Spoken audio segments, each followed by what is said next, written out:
Hey there! I may not be for you, and that's totally okay. How many times have you heard this expression? How many times have you thought about actually saying this to a client, right? This is the subject we're going to be talking about this week. We're going to be talking all about finding the right clients for your business so that you have a scalable business that's going to be growing to your requirements, and that you're not superwoman or superman to everybody that comes through your doors. If you're excited about this and you want to learn a little bit more, hang about, click the like, subscribe, and the bell so that you get notified every time I have a video online. Okay, so let's build some strategies. Let's find some strategies that are going to help us build a client avatar, the ideal client avatar that's really going to help us scale our business. And we want to make sure we give our 1000% to this particular client. So the first strategy we need to talk about is building and finding our audience. So my teacher, Lolita San Miguel, used to say, Pilates is for everybody, but not everybody is for Pilates. Likewise, not every Pilates client is going to be for you. So whilst you want to go out there and help everybody and be superwoman, superman and help every single person you meet, it might actually be sustainable because you're going to be wearing yourself thin, and then you're not going to end up giving the service that you want. You're going to come across clients that are really going to annoy you, getting on your nerves, pull your energy down, and drain you completely, where you don't have the energy and the time to offer giving a really good service to a client that you really want to work with. So finding the right audience and building the right audience is going to help your marketing big time. So what we're going to do is today I really want to talk about creating your Pilates client avatar, creating your ideal client avatar.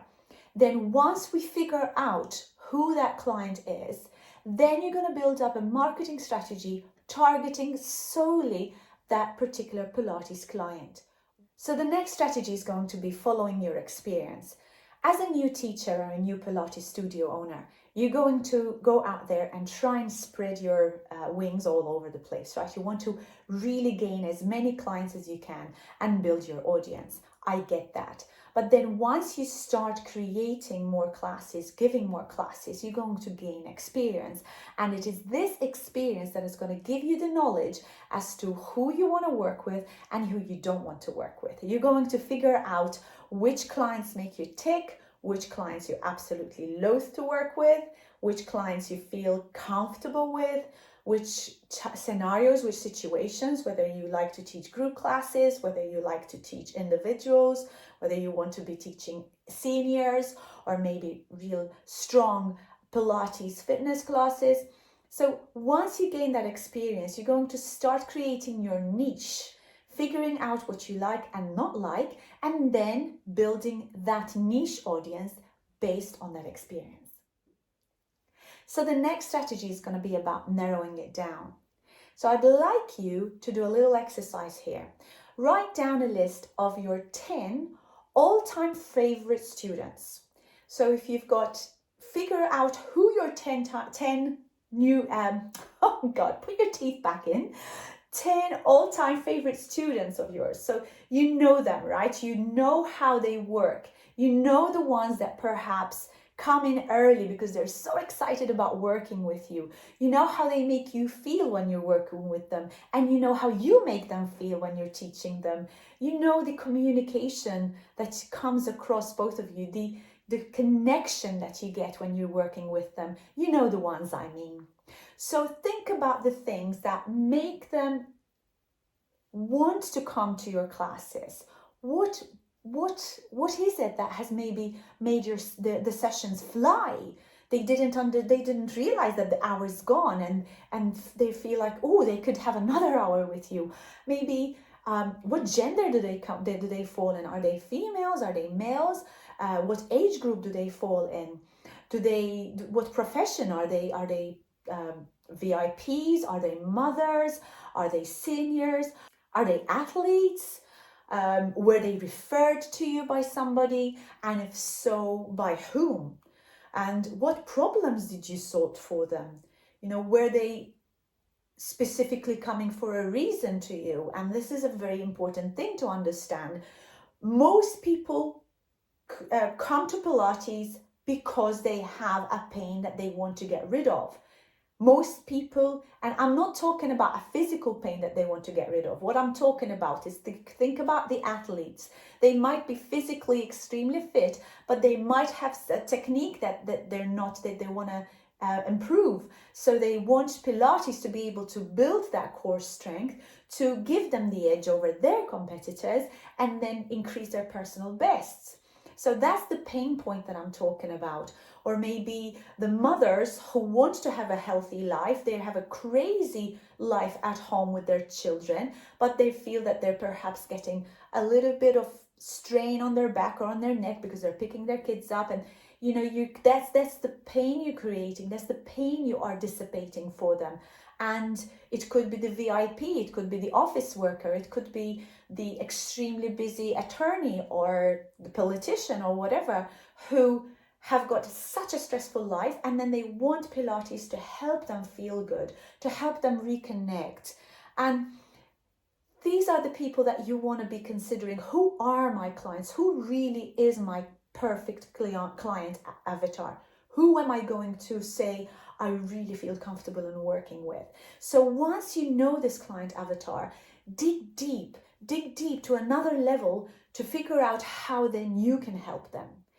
Now, likewise, once you've found your ideal Pilates clients, so you've got these top all-time favorite clients, and then you're figuring out this is going to be my niche. Now, figure out the top 10 completely annoying clients that you don't want to be working with.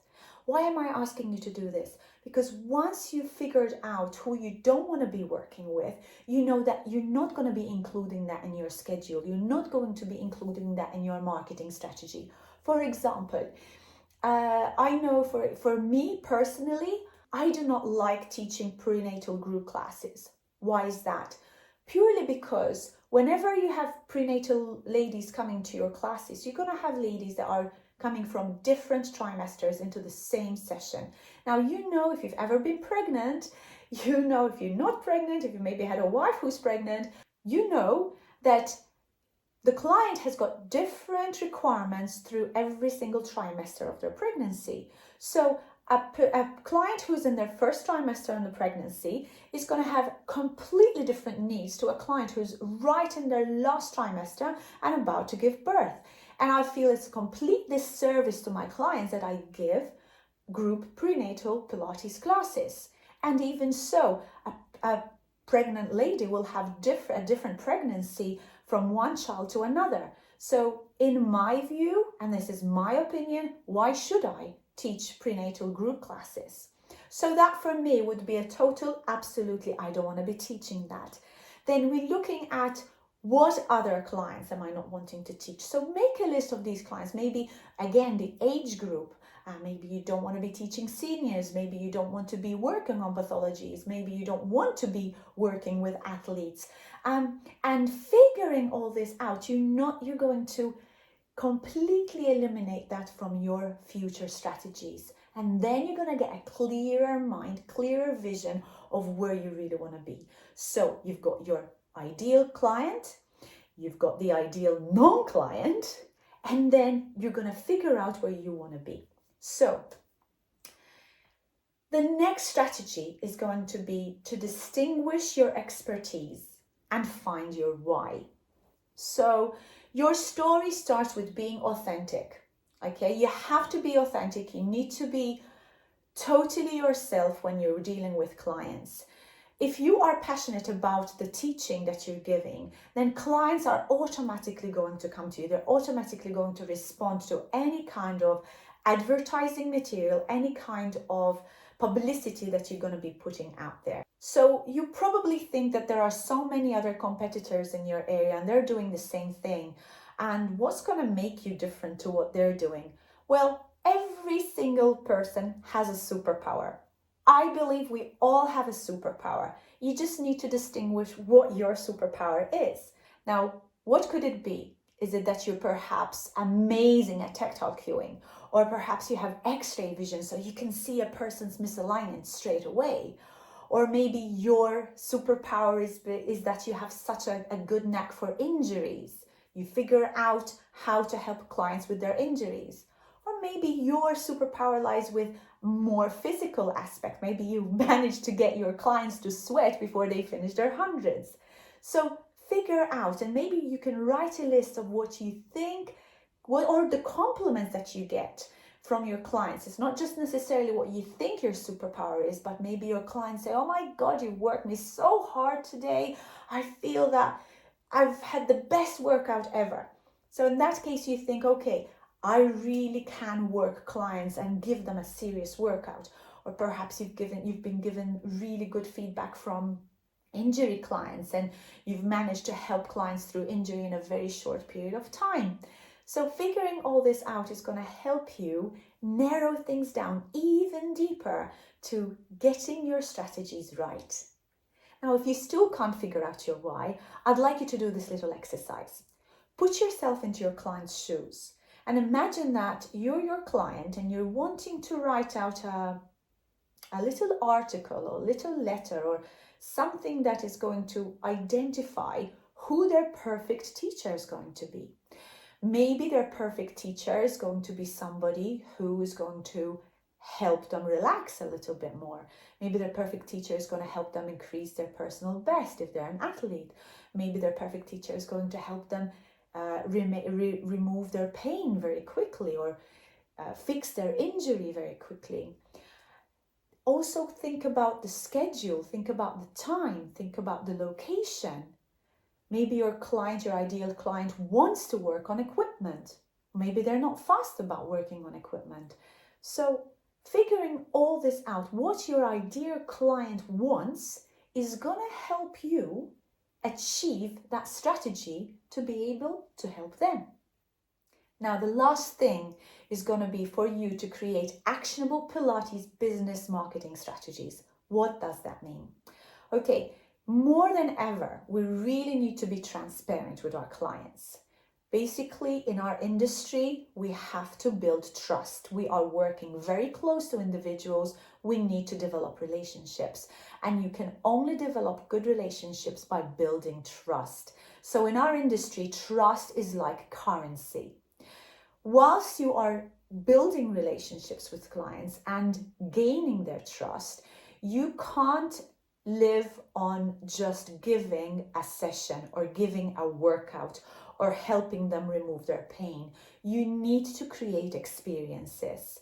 And this is the last strategy I really want you to focus on and hone into. You have to create an experience with your client. It's not just about them coming in, doing their workout and leaving. It's about you creating that experience of giving them what they need in class, but what else can you give them to take home later?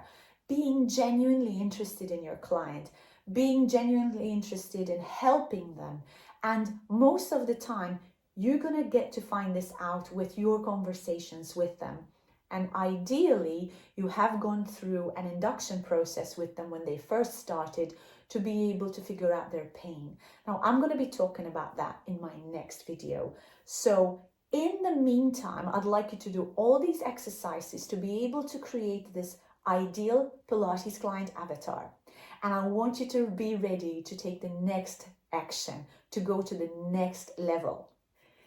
I hope that you figured out some strategies here, and I hope that this has helped you find your reason why. Did you have any breakthroughs through this video? Did you figure out, yes, this is absolutely for me? I want you to really figure out what your client avatar is, what your ideal client would be, because this is really going to help you develop your marketing strategies. If you're excited about this video, I'd like you to hit the like, subscribe, and don't forget the bell button. And I shall be seeing you in my next video. Until next time, goodbye.